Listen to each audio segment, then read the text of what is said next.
There we go. Perfect. Okay, so I've got a few slides as prompts, really, just to kind of remind me what we're working through. So feel free to make notes. But what I am going to do as well is at the end of this week, I'm going to do, here we go. At the end of this week, I'm going to do some nice notes for you as well, and then I'll send them out. So you'll just get those via email, like you got the information about the session today. Okay. So let's get started. So I've got sort of 5 main things that I want to cover, really. So obviously we've got the crate, but it doesn't have to be a crate. We'll chat about some alternatives as well, Liz. We've got routine and napping. I am a massive fan of making sure puppies get enough sleep. Maybe especially when they're really little, and especially when there's a lot going on, because unfortunately they don't go, oh, I'm tired, and take themselves off for a nap. They start doing all the things that you don't want them to do. I'm going to talk about puppy proofing, so ideas for puppy proofing. We're going to talk about visitor greetings, because obviously this is normally a time when you have lots of people coming in and out of the house, and it's normally more than normal as well. So even if your puppy's used to people coming in and out, they're not necessarily used to that many people, and often there's children as well, and children pose kind of a whole different set of challenges. And then I'm just going to go through the kind of the food safety stuff as well, just because it would be remiss of me not to do that, just to remind everyone what's okay and what's not okay. So first off, we'll chat about introducing a crate. So this is my last dog, Joey. He absolutely loved his crate. We were very, very lucky. He took to it really quickly. And we actually kept his crate up till he was about 3, because he just loved it so much. I was worried that if I took it away from him, he'd get upset. So he really, really took to his crate. So benefits of the crate are it gives them somewhere to retreat to, not just around Christmas time, but other times as well. So if things are a bit overwhelming for them, or they feel a bit anxious or unsafe, they've got a nice safe space to go to that they can take themselves off to. They won't always do that, but the option's there for them if they want to. It's a place for naps. So the crate, I would think of the crate as their bedroom almost. I would think this is their bedroom. This is where they sleep. You'd have some water in there and maybe some toys and stuff. But it's not for going in to play. It's for going in to nap. So the idea with the crate is you go in the crate and then you sleep when you're in the crate. And then I also use crates for meal times as well. So as well as having their water bowls in there, I'll also put their food in there as well. And there's 2 kind of main benefits for this. One is that it's a nice positive association with the crate, because most dogs like their meals. And so if their meals happen in their crates, it means that the crate seems like a good place.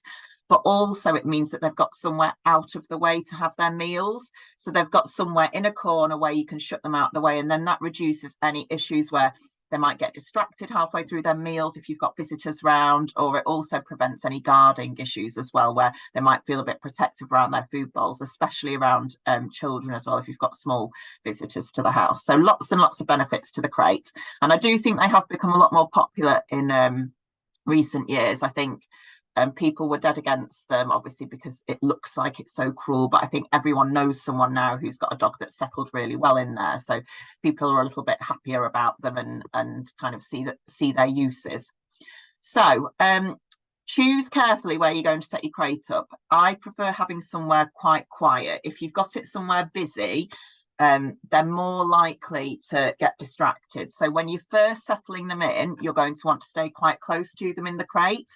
But once they get used to it, I prefer to have it somewhere out of the way, because if you've just put them down for a nap, you don't want to be walking past or have kids running past, disturbing them midway through. We want it to be somewhere where they can settle. So corner of the kitchen's a good one, under the stairs is a good one, corner of the living room, just somewhere out of the way. And then I would make it as cozy as possible.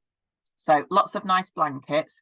Don't splash out with a new puppy, especially, Jonathan. Do not splash out on fancy beds, because chances are they might just get destroyed. So I would just go with like cheap blankets and towels and things that you can shove in the wash, and that it doesn't really matter if they get a little bit chewed.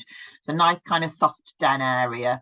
The kind of toys I would put in a crate would be more like chew toys. So rather than like a ball or anything like that, possibly a soft toy for a bit of comfort if they're the kind of dog that likes cuddling up with something. You can get soft toy hot water bottles for dogs, for puppies. And some of them have also got a little heartbeat sound in as well. So when they're very tiny, that can be quite nice for them because it kind of mimics them sleeping next to one of their litter mates or next to their mums. So that can be quite comforting. So soft toys and maybe like hard chew toys as well. You don't want to put sort of like balls or tuggies in because it's not a place for play. It's a place for calm and settling. And then the way I introduce the crate is I use treats. So I leave the door open. I do things like lure them in with a treat, give them a treat when they're in there, practice that a few times a day. I hide treats in there so that if they walk past and they think, oh, what's that smell? And then they go in there and explore. They're like, oh, brilliant, there's treats in here. This is a great place to be.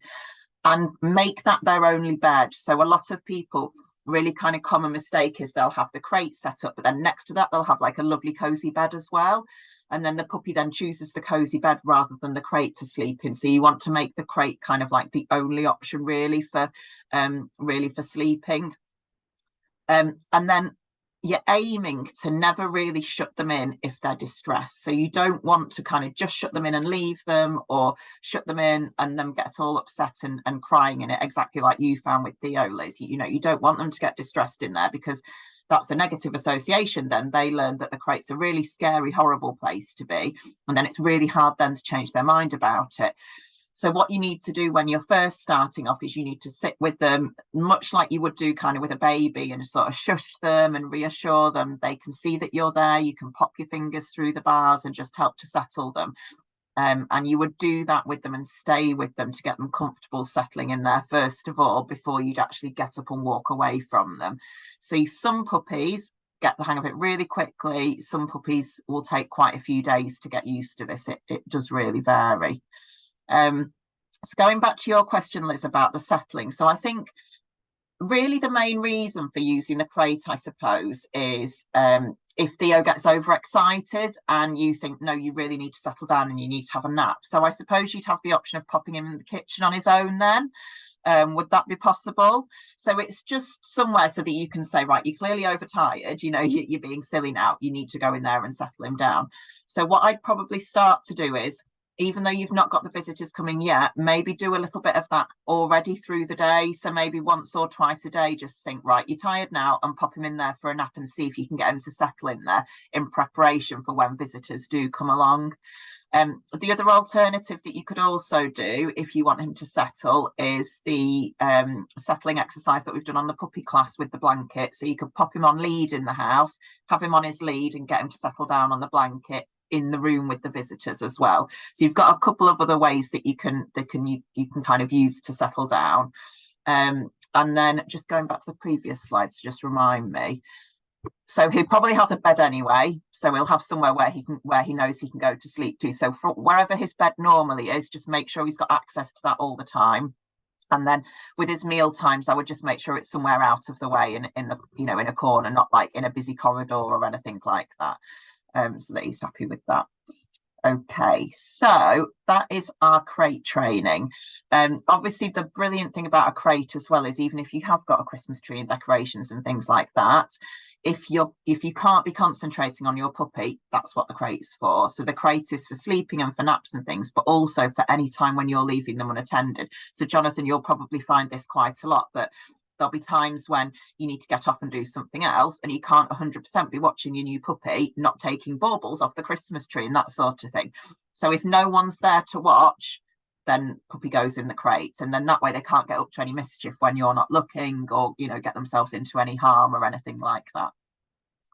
Okay, right, so rest and routine. So I mentioned before, I'm a big fan of making sure they're getting plenty of sleep.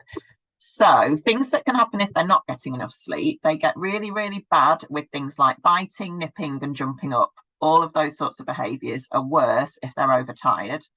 And the other thing that they'll also sometimes do is sort of attention-seeking behaviours as well. So things like deliberately going to get the baubles off the Christmas tree because they know that you're not going to be able to ignore that, because they're very clever and they quite quickly figure out what sort of things are going to get your attention. Even if they don't want the thing itself, they often just want the reaction from you. So those sorts of behaviours are much worse when they're tired. So we think adult dogs need about 16 hours of sleep a day. So that's an adult dog. So for puppies, you're looking at 16 to 20 hours sleep every single day, which is a lot, isn't it? So if you've got a busy day and you've got lots of people around, it might be that they're awake for, you know, an hour and then they need to go down for a nap for a couple of hours, and then they're awake for another hour and then it's down for a nap for another couple of hours. But we'll chat a little bit about kind of a good idea for a routine.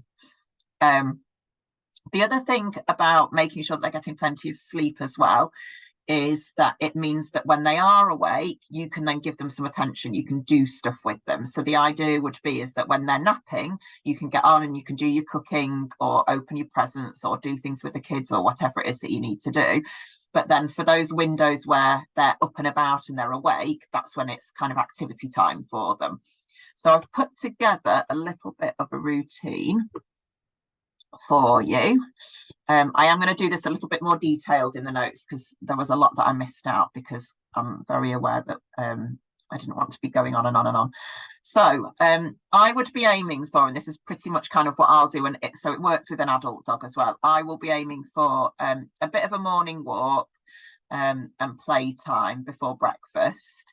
Now, it's up to you how you want to do present unwrapping. So I will have presents for my dog, which will generally just be cardboard boxes with a couple of toys in that she can just unwrap herself and pick everything out and what have you. So the toys themselves probably aren't going to be that interesting. It's the fact that she gets to like rip up a box and there's tissue paper in and stuff like that. So I will give her that to do whilst we're doing kind of human presents. She can be getting on with that. That'll keep her busy. And then whatever's in there as well, there'll be toys and shoes and things in there as well, which will be things for her to do then. So that's going to occupy her. So you can either do that, give them something to do, or you could pop them in the crate while you do your presents. It is a really good idea to wrap any presents for puppies with things that you don't care about being destroyed. Like I'm getting loads of deliveries at the moment, so I've got plenty of cardboard boxes and I've got plenty of like brown paper and stuff like that. So they're going to be perfect for giving her an activity to do on Christmas morning, because she can just go ahead and pull all of that apart to get the present. Go on, sorry, go on, Jonathan. Sorry to interrupt. They don't eat the cardboard and the paper. They tend not to, but yeah, that's why it's supervised. Yeah.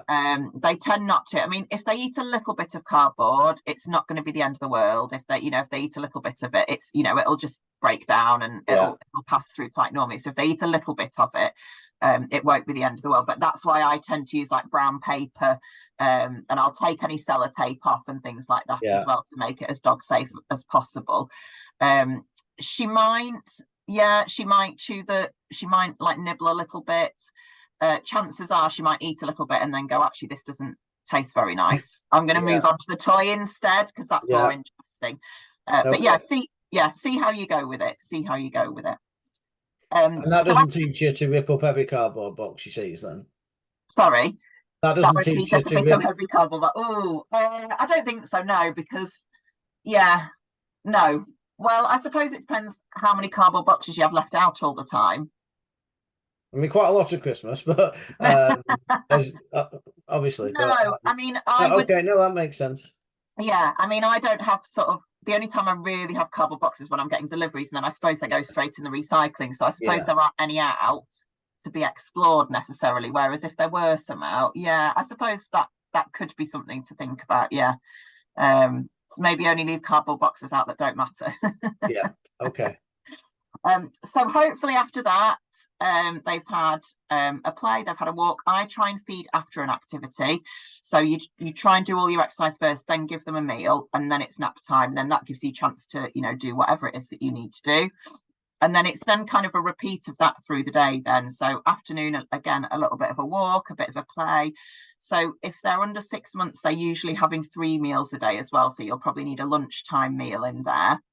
If they're not having a lunchtime meal, what you can do is you can swap it for a Kong or a chew or something, just something that they can go for that will keep them a little bit busy. And then another afternoon nap. and then up again in the evening, maybe a little training session in the evening, and then some settling down practice. And then you can either work on getting them to settle down with you, or if they're struggling with that because it's busy and exciting, you can use your crate again then.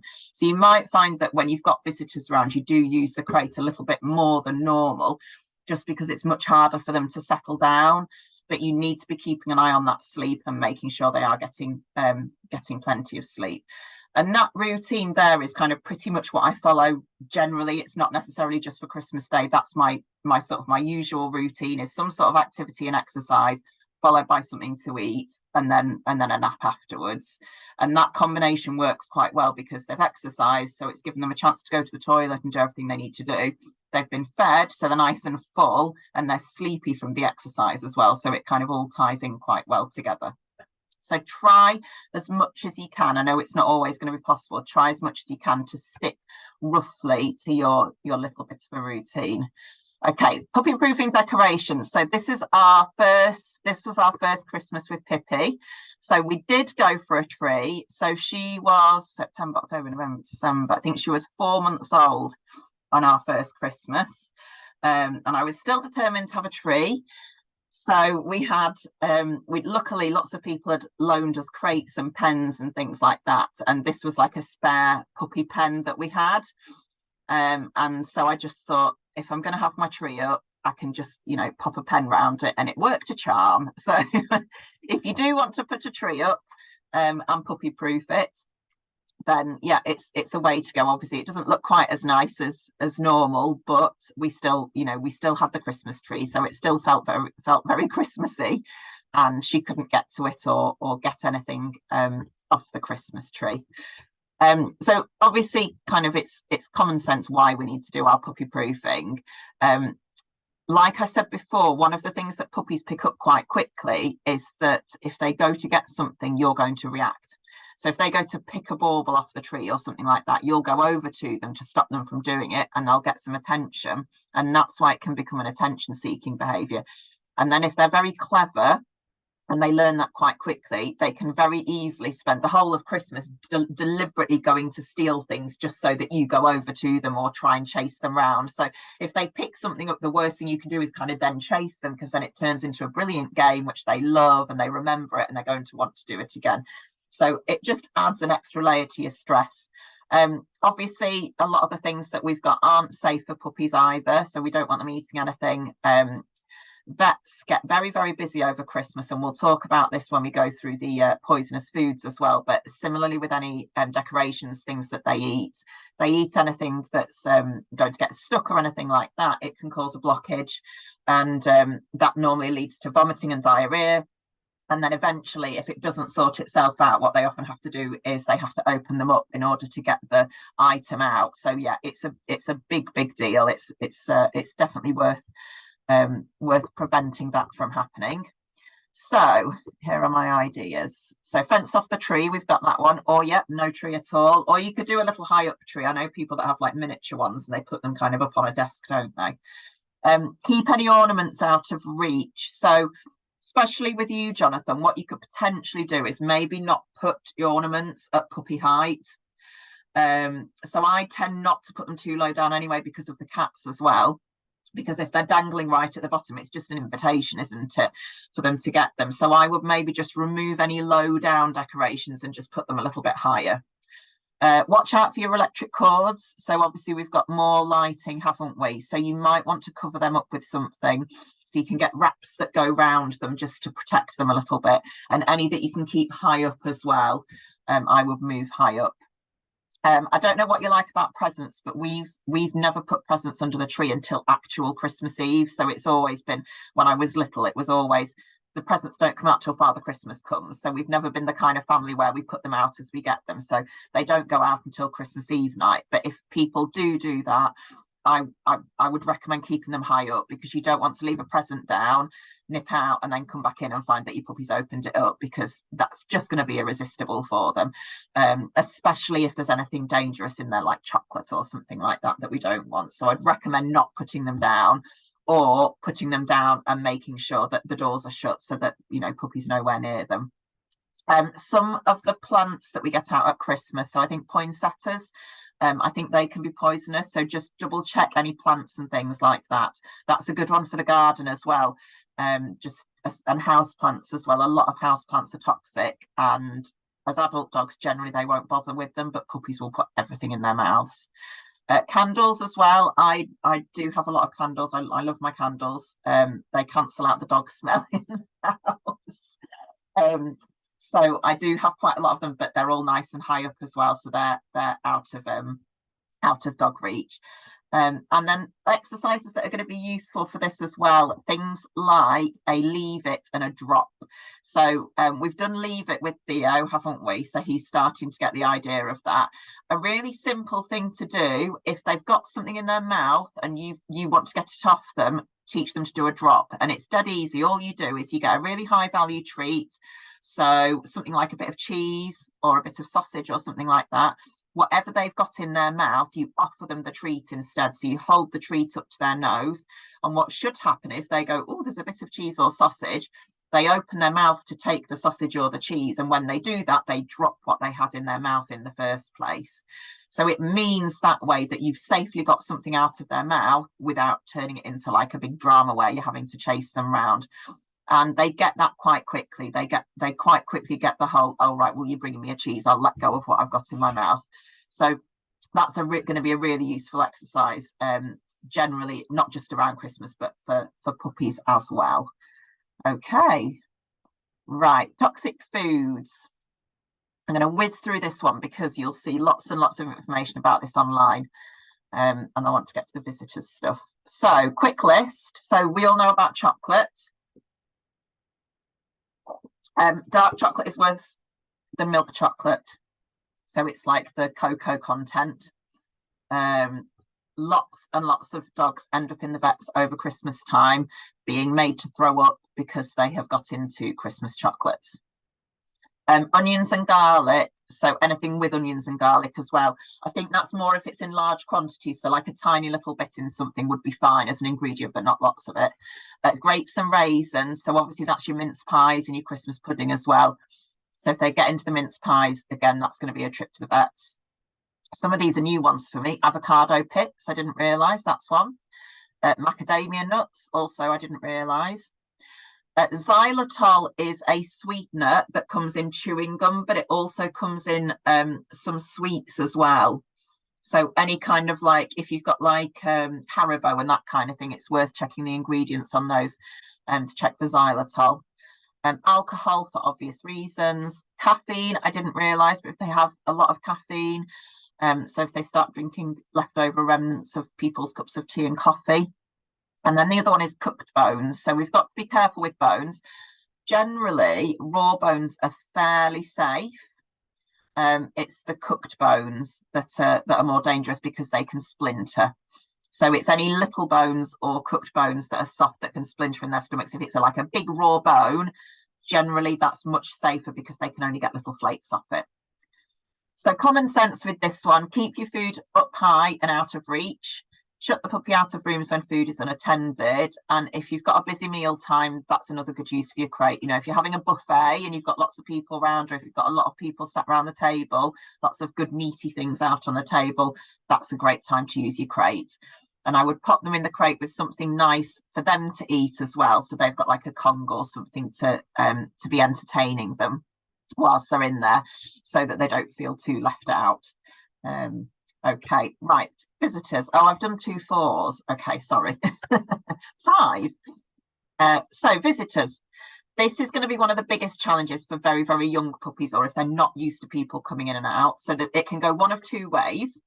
So they can either get really, really giddy and really overexcited and jump up and get nippy and kind of practice all of the bad behaviours that you don't want them to, or they can get really overwhelmed by it all and anxious and stressed out because they don't know what's going on and why there's so many people in the house.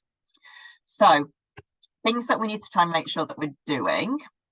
We need to try and make sure that we're letting puppies approach in their own time. And this just goes generally for socialization with people anyway, not just in the house, but outside of the house as well. So you don't want to kind of force your puppy, come along, come and say hello. There's nothing to worry about because they need to come to that decision in their own time. So if possible, If they're a bit wary, I would have them off the lead, let them go over if they want to, but if they want to hang back a little bit, let them do that as well. And what your visitors will find is the ones that ignore the puppy are going to be the ones that the puppy comes over to. The people that go, oh, you come here, that's the person they're going to be terrified of because they're trying too hard. So try and get your visitors to just stay calm, ignore them, wait for the puppy to come in its own time, okay? We can use positive reinforcement. So there's two ways that you can do this. Either you can give your puppy little treats for approaching a person, or the person can give them treats. So you can give your visitors some treats to give out to the puppy. What I quite like to do with this one is I quite like to get people to drop the treats on the floor, because if they're a bit wary, they might not necessarily want to approach the hand and take the treat out of the hand. So it might feel safer for them if they can take the treat from the floor. And it also encourages them to greet with all four paws on the floor rather than jumping up on the back paws and getting really, really silly and giddy. If they are very giddy and excited, we can use it as an opportunity to train polite greetings. Now, this is just as much about training your visitors as it is about training your puppy, because we need to make sure that they're not rewarding any jumping up. So if your puppy's jumping up and saying hello, because they're excited, if your visitors go, oh, hello, and fuss them while they're up there, they're going to remember that and they're going to keep doing it. So you need to say to your visitors, we need to get them to sit first, and then you can say hello, or wait till they're back on the floor with all four paws on the floor and then say hello to them. Another thing that can be quite helpful with that as well is keeping them on the lead, because it just means that you can just manage the behaviour a little bit better, especially around small children. I would definitely use a lead if you've got little ones, kind of primary school age, definitely like preschool or nursery age. I would have puppy on the lead then, because you can just make sure that you're managing the interactions a little bit better. I would keep them away from the front door. There's no need at all for them to answer the door with you. Pop them in another room out of the way. Get your visitors in first of all. Get them in. Get them kind of prepped on what we're doing with the new puppy. Then let puppy in to see them when everyone's settled down and calmed down a little bit. And then you've got your crate there. So if it's all a bit too much for them, or if the children aren't listening and won't leave the new puppy alone, pop the puppy in the crate. Give them a little bit of a break. It might all be a bit too much for them. And really keep an eye on their body language. So I think if you've not seen it, I've got a really good little infographic on dog body language. So I'll make sure I attach it into the handout. I think you've already had it, Liz, in the socialization workbook, but I don't think you've had it, Jonathan. So what I'll do is I will attach that as well, because it's just some really easy signs to see whether they're a bit stressed out, because sometimes they're subtle, like yawning or sneezing or licking. So if your puppy's doing a lot of yawning, it might not necessarily be they're tired. It might just be that it's all a bit overwhelming and they're a little bit stressed out. Right, sorry, I'm rushing. I'm just very aware of time. Okay, so quick recap. So we're going to introduce a crate or a safe place for them to settle down. We're going to try and stick to a routine, make sure they don't get overtired. We're going to do lots of puppy proofing. We're going to make sure we keep them away from any foods which might be dangerous, and we're going to practice our visitor greetings as well. I do have a really good help sheet on visitor greetings, actually. So what I'll do is, I was thinking about doing a post on that next week anyway, in preparation for Christmas. So I'll pop that on there as well, so that you can access that. It's just a nice opportunity to practice. You know, you're going to have people coming in and out. You may as well take it as a bit of a training opportunity.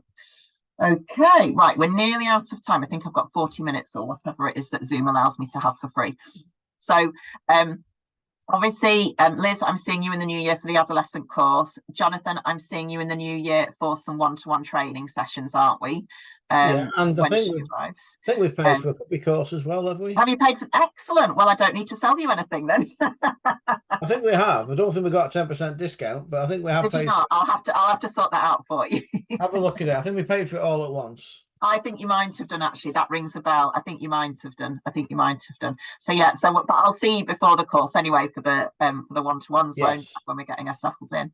Lovely. Yes. Well, I hope that's been really helpful. As I say, I'll put together the tip sheet for you. If you think of anything that I've not covered, let me know. Just, you can drop me an email or a WhatsApp message, and then I can always add that into the notes. And what I'll do over the next couple of days is I'll email you over the little help sheet so that you can print it out, and then you can have it all ready for Christmas then, can't you? Lovely. Okay. All right, that was helpful. Thank you. All right. Well, have a lovely Christmas, everyone. Take care.